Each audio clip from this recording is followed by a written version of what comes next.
Hi, and today we're going to have a look at persuasive, evaluation and supporting composition using them in graphical organisers. This is going to be good for English or Lit, or LOT, or SOS, or drama, and we'll jump right into it, eh? So I'll grab out my little pointer pen. There we go. First thing is just drawing up a simple sort of for and against sort of style. Going, what are the actual arguments for, and what are the arguments against? Sometimes using just facts, what are the actual facts, or maybe what's the data that we could use to support each of the sides.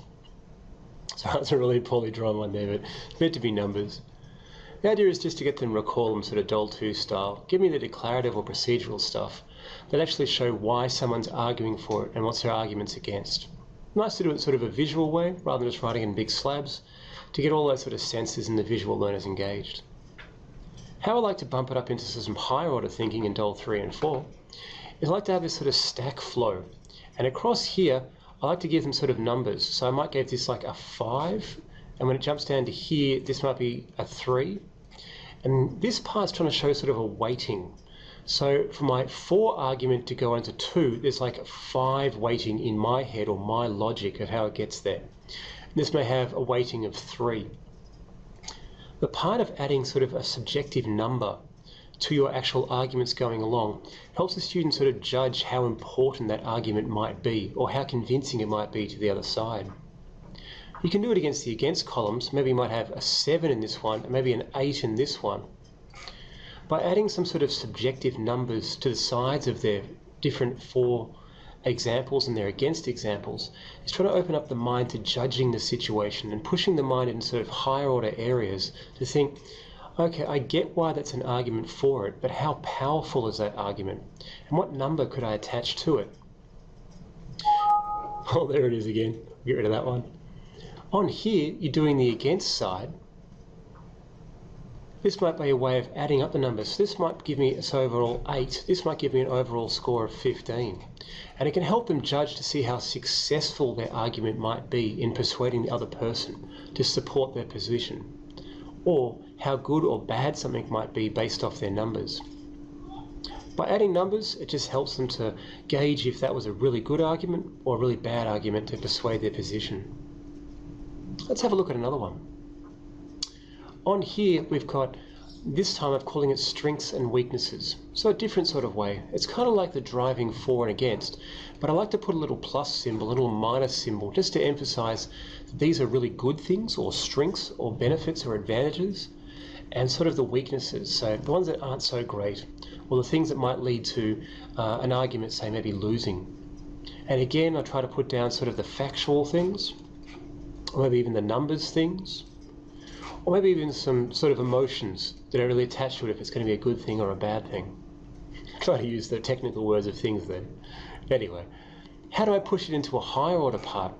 I like using like this little sort of balanced scale where once they take their arguments from say A or B or C in here and their A, B, C arguments, I like to put them like on a little scale to get them to weigh them up to see where does the tipping point start to occur. So is it because they injected C into their tipping part? So it may have been level with A and B, but as soon as you included C, they actually tipped it to one side. And you might say, how big of a tilt is it actually going to be? Is it going to be enough to actually cause it to tilt down or to actually tumble altogether? That's the kind of thinking I'm trying to push here, so that when they judge a situation in LOT or drama or SOS, maybe even English too, of course, that where's the tipping point occurring? Where's that point where it actually causes the entire side to collapse on one side or collapse on the other? For the mind to weigh up each of the points, you can go again with numbers like I had before, maybe like 3s and 5s. Get again, don't I? 3s in here, maybe the 7s and the 8s. And it's sort of balancing, like you get a 15 to an 8 there, so you can sort of see the jump. Maybe this is the tipping point when this is like a 10 to add it in. The numbers can make it a little bit confusing, I get, but I'm trying to say where is the tipping point that causes it to completely unbalance and stack to one side. We'll have a look at another one. Over here, this is with recall. So just drawing arrows in for a logical bit of data going, all right, so what are the main data bits for the examples to show my argument? So I'm just trying to put all of my mind mapping skills to bring them all in together. And what I'm trying to do is I'm trying to get them to sort of deductively work from the outside to work towards the arguments in the middle. So the mind can think of all of the outside concepts that might be there to recall into my argument that actually happens in the middle of my premise. What I try to do to push into the reverse side is to use both diagrams at the same time. So use this one and this one together. And I try to get them to think of what's your counter argument that will push back out. So combining a deductive towards the center and then an inductive on the negative side to push out, to allow the mind to see both sides and perspectives.